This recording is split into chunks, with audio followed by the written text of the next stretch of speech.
오늘 8월 둘째 주일 우리에게 주시는 하나님 말씀 시편 37편 1절부터 11절 말씀이 되겠습니다.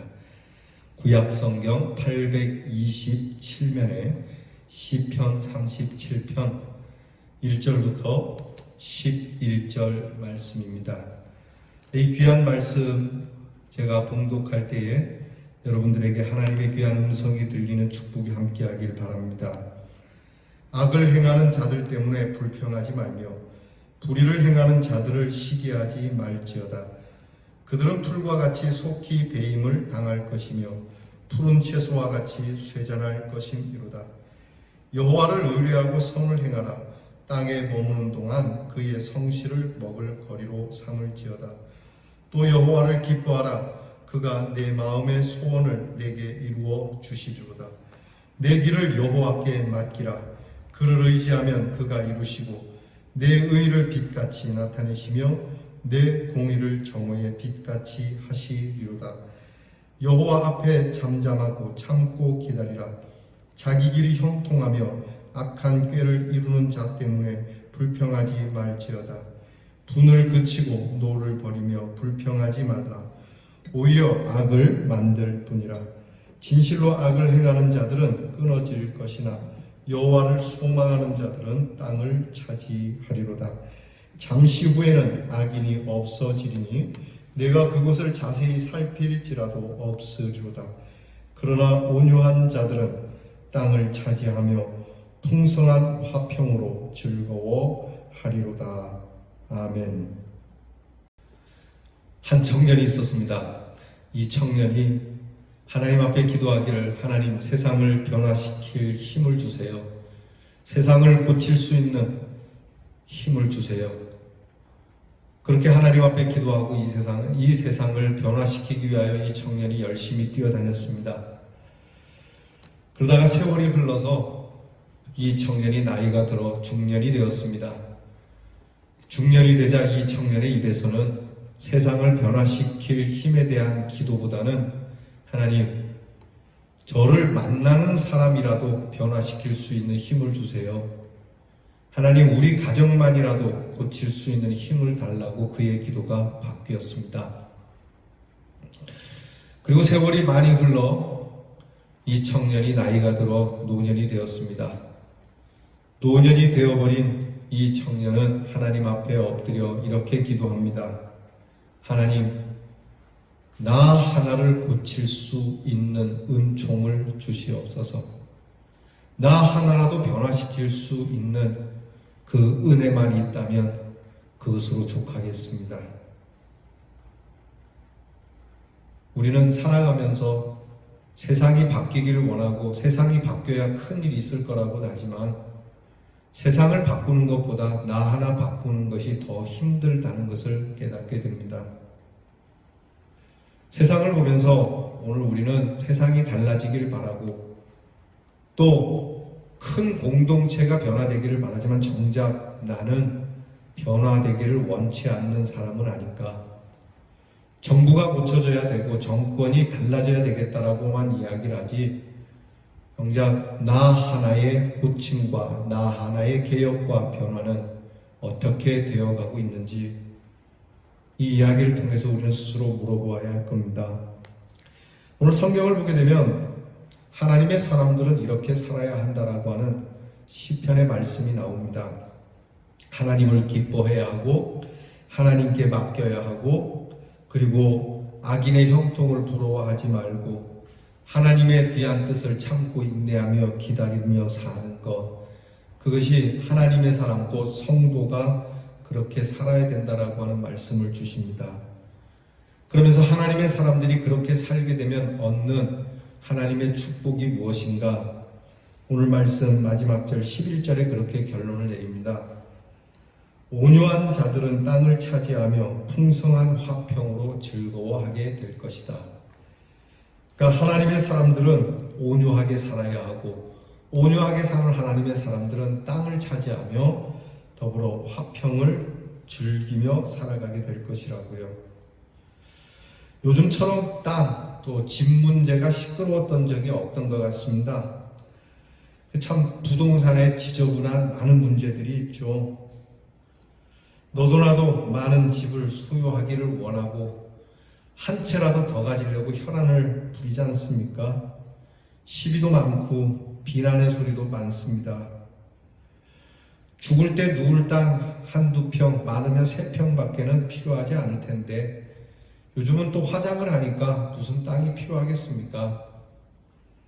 쌓아가지고 갈 수 없는 것인데도 우리는 이 땅과 집 문제로 참 고민스러워하고 고통스러워하는 사람들을 봅니다. 하나님께서 인간에게 주신 축복 중 가장 첫 번째 축복이자 큰 축복은 땅을 다스리는 겁니다. 땅을 다스리고 정복하라. 이 말씀은 땅을 지배하라고 하는 말씀입니다. 곧 땅을 통하여 얻는 것들을 가지고 향유하라는 겁니다. 땅을 향유하며 살아라. 하나님께서 우리에게 주신 이 귀한 축복, 우리에게 주신 이 집, 우리에게 주신 모든 것을 통해서 하나님은 향유하기를 원합니다. 다스려라. 그리고 너가 거기에서 충만하라. 창세 때 주신 하나님의 귀한 축복의 말씀이죠. 모든 것을 의무로 생각하며 사는 사람이 있고요. 모든 것을 특권으로 생각하며 사는 사람이 있습니다. 어느 쪽이 행복하겠어요?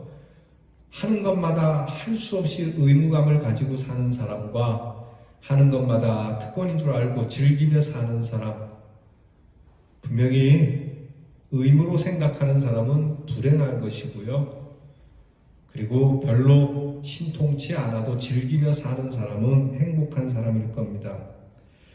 공자의 말에 이런 말이 있습니다. 지자 부려 호자며 호자 부려 낙자니라.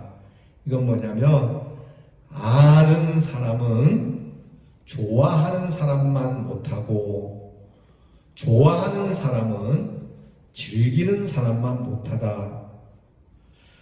오늘 성경 말씀과 같은 겁니다. 하나님께서 우리에게, 하나님의 백성에게 향유하며 즐기는 것을 원하신다라고요.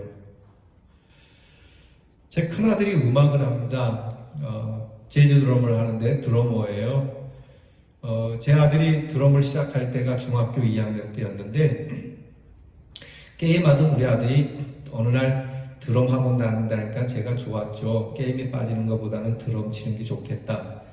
그래서 드럼을 배우니까 굉장히 드럼에 심취가 되고 드럼 치는 재미가 있었어요. 그래서 시골에서 배우는 드럼이지만 지가 즐기니까 이렇게 실력이 일취월장하게 되고 이 경북예고에 들어오게 됩니다. 경북예고에서 이제 실력을 닦는데 그래서 점점 더 좋은 학교를 가기 바라는데 어느 순간부터인가 제가 우리 아들에게서 본 게 뭐냐면 전에는 이 드럼 치는 것을 상당히 즐기면서 실력이 쌓아갔는데 어느 때부터인가 욕심이 들면서 이것을 의무화하고 있더라는 거예요. 즐기기보다는 학교에 들어가는 것 또는 유명하게 되어져야 된다라고 하는 밥벌이를 해야 된다라고 하는 것 때문에 어떤 의무감으로 마지못해서 할 수 없이 그렇게 하는 모습이 보이더라고요. 제가 아들에게 얘기했어요. 네가 그 음악을 즐길 수 있으면 좋겠다. 유명하지 않아도 좋으니까 즐기면 좋겠다. 근데 이 뜻을 언제 알 수 있을지 알고 있을지 모르는데 알아도 아마 잘 안 된다라고 할 것 같아요. 그래서 저 성도님들께서는 어떻습니까? 여러분들의 인생을 지금 즐기면서 사십니까? 아니면 마지못해서 살아가십니까? 하나님께서 우리에게 주신 모든 것이 그러한데 특별히 땅에 대한 것이 그렇습니다. 하나님이 우리에게 땅을 주실 때 이 땅을 즐김의, 향유의, 은혜의 동산으로 주셨거늘 마지못해서 이 땅을 갈아서 가꾸어서 생존을 위하여 땅을 바라보고 그리고 취하고 살아가야 하는 또는 땅에 욕심을 두고 땅 거리고 살아가야 하는 그러한 모습으로 타락되고 있지는 않습니까? 사랑하는 성도 여러분, 모든 것을 즐길 수 있기를 바라요. 오늘 성경 11절에 그리 말씀하지 않습니까? 온유한 자들은 땅을 차지하며 그 다음 말씀 풍성한 화평으로 즐거워해야 한다. 풍성한 화평, 곧 완벽한 샬롬을 얘기해요.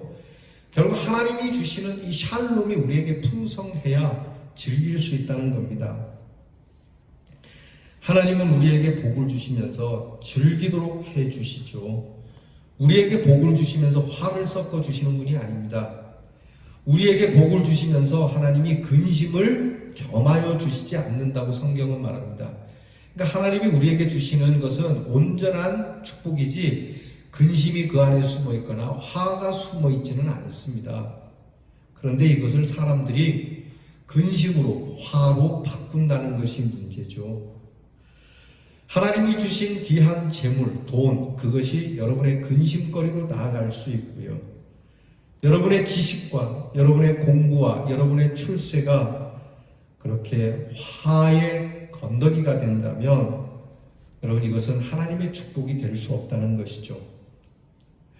땅을 차지한다라고 하는 오늘 말씀에는 우리 옛날 조선시대나 고대시대의 개념이 적용이 됩니다. 나라를 다스리는 큰 임금이 있습니다. 근데 오늘날처럼 이렇게 통신이나 또는 이렇게 교통편이 좋지 않기 때문에 왕이 다스리는 그 힘이 지방까지 미치려면 시간도 많이 걸리고 여러모로 어려운 것이 많았죠. 그래서 나라의 임금이 믿을 만한 사람을 그 먼 곳에 행정관으로 보내서 그곳에서 임금은 아니지만 임금님처럼 권한을 가지고 임금의 뜻을 가지고 살아가도록 그 땅을 떼주는 겁니다. 왕의 권한을 주는 것이죠. 바로 그 말씀이에요. 하나님께서 우리에게 땅을 주신다, 땅을 차지한다는 얘기는 하나님께서 능력이 없어서 그런 건 아닙니다. 하나님이 충분히 능력이 있으시지만 이거는 네 몫으로 네가 정말 네 주권을 가지고 네가 왕권을 가지고 해보라 라고 주시는 거거든요. 제일 먼저 우리에게 주시는 게 우리의 육신이에요. 그래서 우리 육신을 전부는 아니지만 우리의 육신의 제법 많은 부분을 우리가 다스릴 수 있습니다.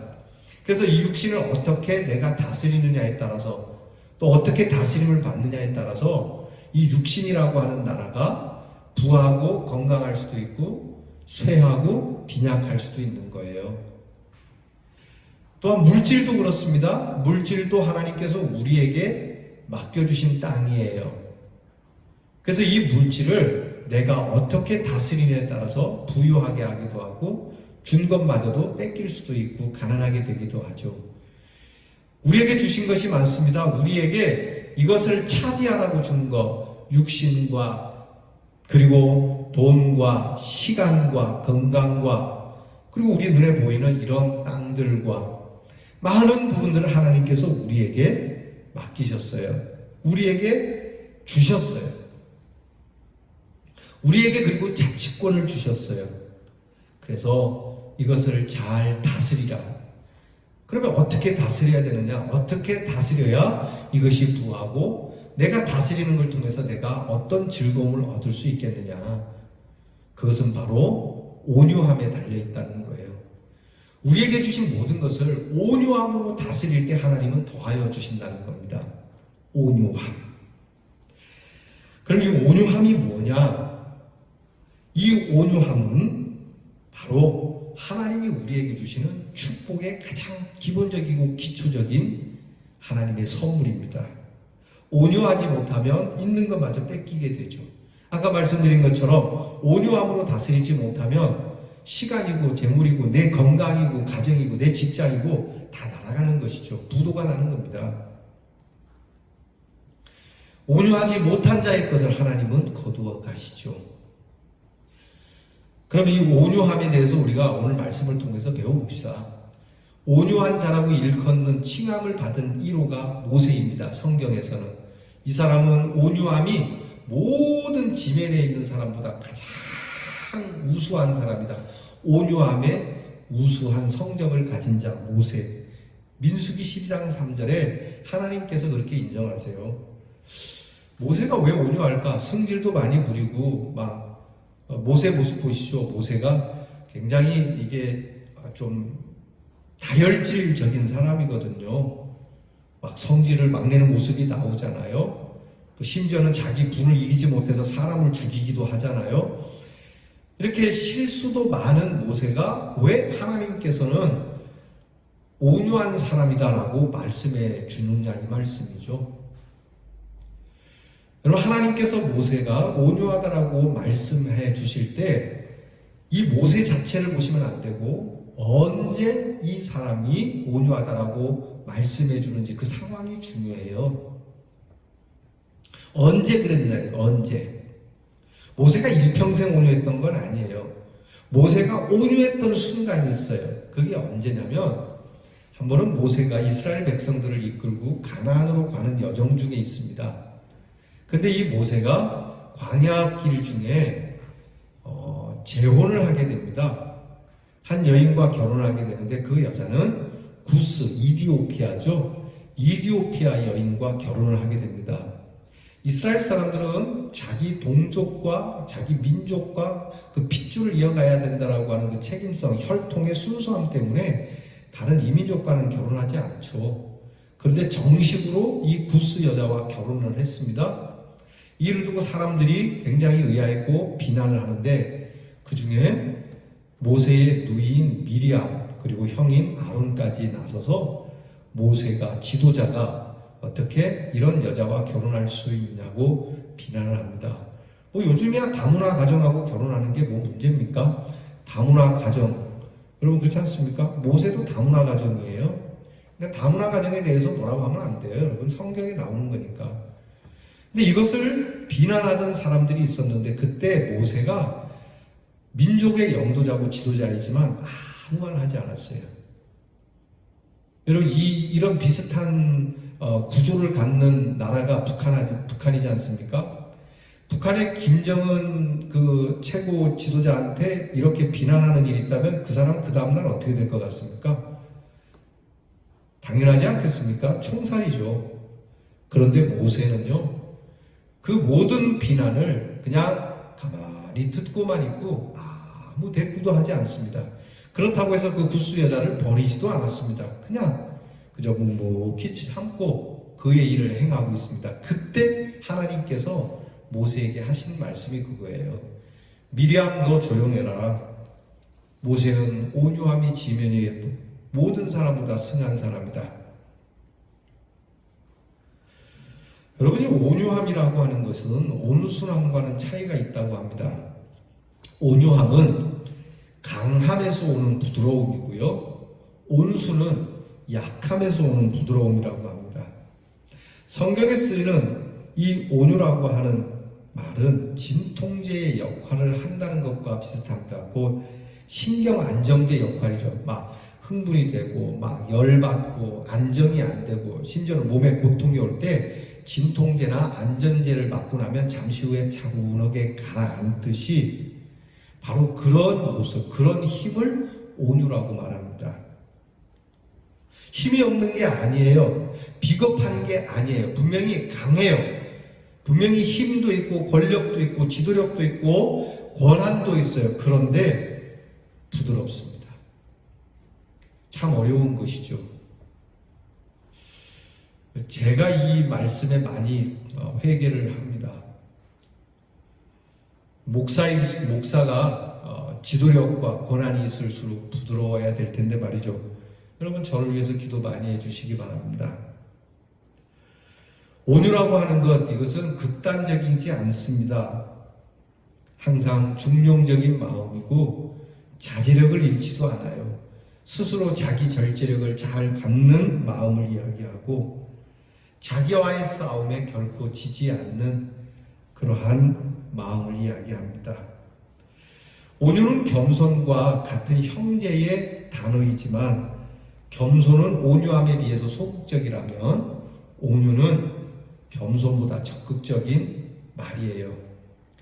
예를 들어서 나는 정말 그렇게 잘못한 일이 없는데 억울하게 욕을 듣는다고 생각해 봅시다. 사람들이 나를 억울하게 비난을 할 때 우리는 열받잖아요. 그런데 이것을 꾹 참고 잘 견디는 것을 겸손이라고 얘기를 한다면 온유함은 그거보다 앞서서 그냥 비난하는 사람을 향하여 그를 불쌍히 여기고 그를 향해서 오히려 정말 웃음을 가질 수 있는 모습, 축복을 빌 수 있는 모습, 그것이 온유함이라는 거예요.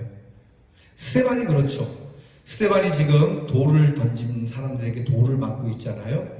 사람들은 예수가 누군지 모릅니다. 자기는 돌을 맞을 짓을 안 했지만 사람들이 돌을 던져서 다치는 정도가 아니고 이제 죽게 되는 상황에서도 오히려 스데반은 돌을 던지는 사람을 향하여 불쌍히 여겨달라고 기도하죠. 이것이 온유한 마음이에요.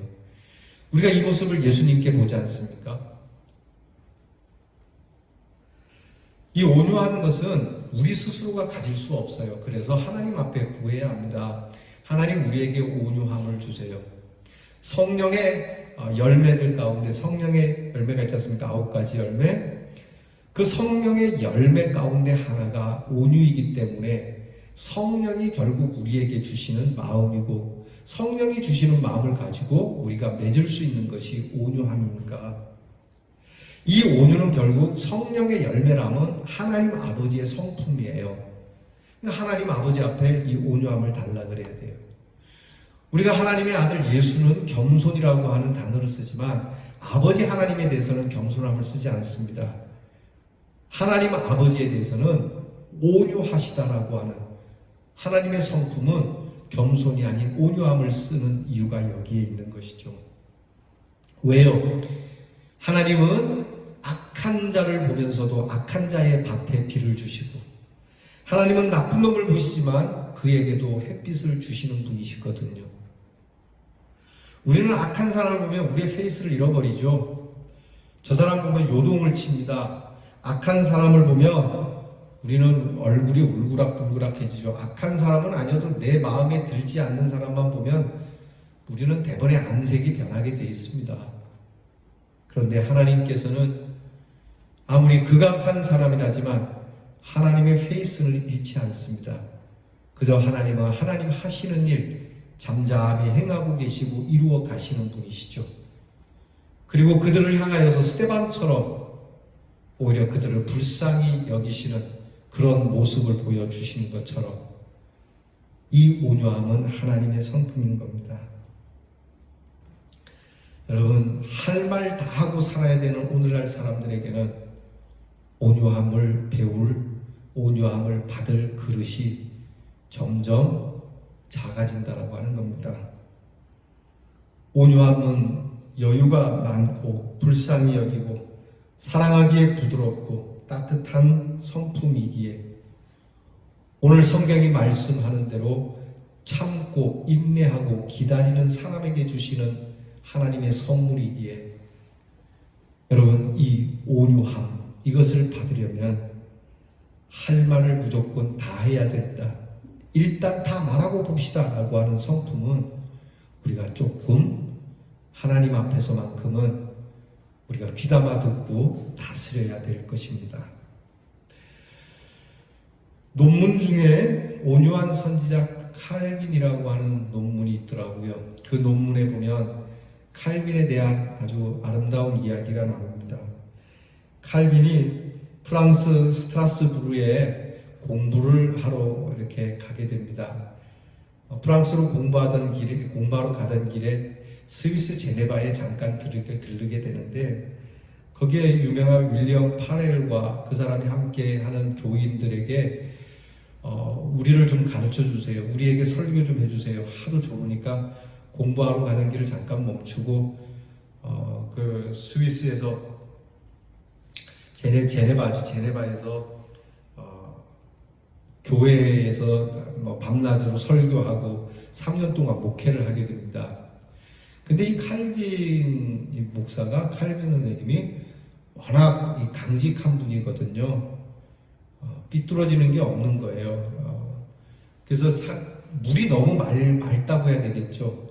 이분이 하시는 일이 늘 그러니까 사람들이 싫어했습니다. 처음에는 좋다 그랬는데 조금 이해관계에 부딪히니까 자기에게 잘 안 해주는 것 같으니까 이런저런 일들로 결국 칼빈 선생님을 싫어하게 되고 추방하게 됩니다.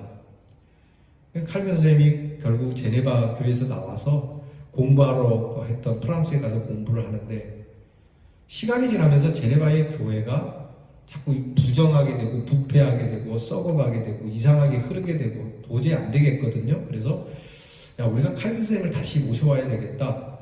의논을 하고 면목이 없지만 가서 칼빈 선생님을 모셔오게 됩니다. 가서 칼빈 선생님 다시 와주세요. 저희가 잘못 생각했습니다. 그러면요, 적어도 여러분 우리 입장 되면 당신들이 나를 쫓아낼 때는 언제고 이제 와갖고 와달라니 안 돼요. 나 공부도 해야 되고 뭐 말씀은 감사합니다만 내 기분도 많이 상했고 또 뭐 가면 이런 일이 또 다시 없으리라고 생각도 안 하고요. 그냥 됐습니다. 이럴 텐데 이 칼빈 선생님이 뭐라 그러냐면 가겠습니다. 하나님이 부르시는 것이라면 바로 온유함이라는 게 이거죠. 내 기분, 내가 하고 싶은 말은 따로 있지만 그러나 하나님께서 원하시는 것이라면 하나님의 뜻대로 순종하는 것 말이죠. 기분대로 사는 사람, 온유한 사람 아닙니다.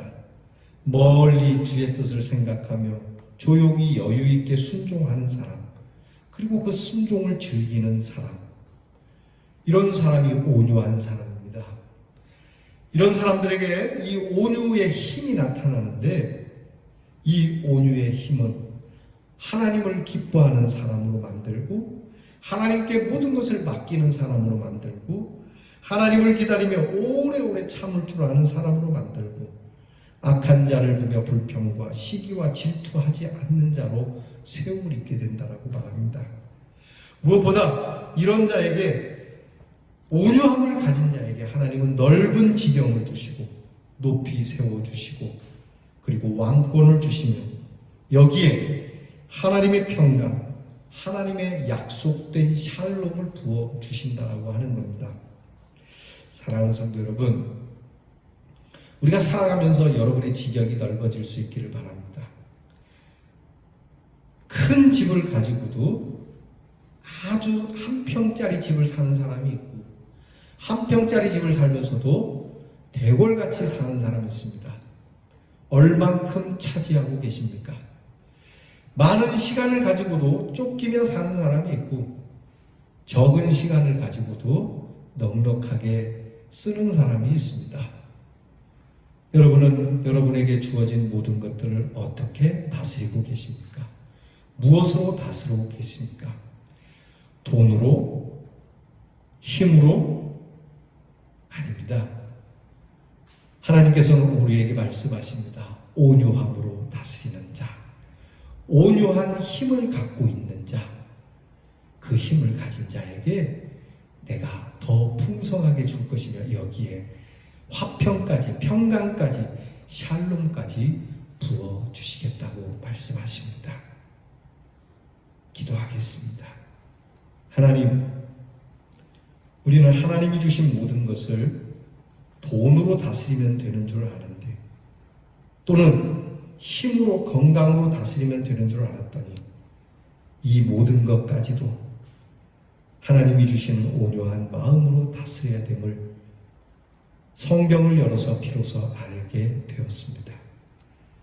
예수님이 말씀하신 것처럼 온유한 자는 복이 있나니 땅을 기업으로 받을 것이라는 것처럼 정말 우리에게 주신 모든 것, 육신과 시간과 지혜와 건강과 가정과 우리에게 주신 모든 것들 하나님 온유함으로 다스릴 수 있도록 우리에게 온유함의 은사를 부어 주시옵소서.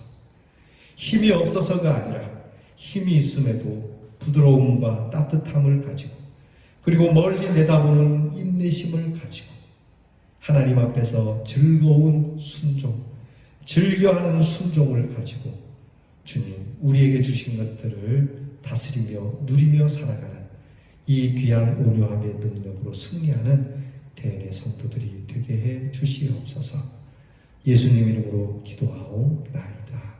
아멘. 이제는 이 땅에 오셔서